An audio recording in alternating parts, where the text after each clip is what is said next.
To make this tasty Zobo drink, we'll be needing some Zobo leaves, neatly washed back of pineapples, some ginger and some cloves. Feel free to crush them or you can just choose to add them like that like I did. Toss everything in the pot and add some water.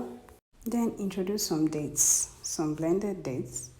I soaked these dates before blending them, but you can choose to add the syrup or the powdered dates, whichever one you prefer, all serves.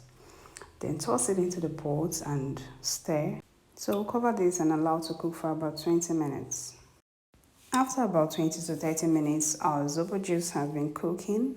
You can see the color, everything there has just been cooked for some time and the color obviously has changed. So give it a stir and now we're going to sieve with our baskets. We have to do this 2 times. The first sifting will be with the baskets. Then secondly, we'll be going with a mesh cloth.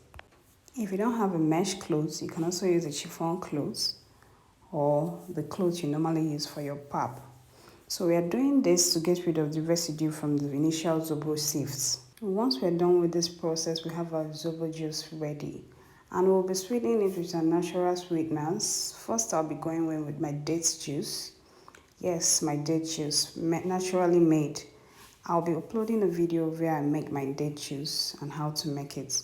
Secondly, I'll be going in with my pineapple juice, naturally made as well. So here we have a ready-made Zobo, very tasty, nice, sumptuous, and easy to make, guys.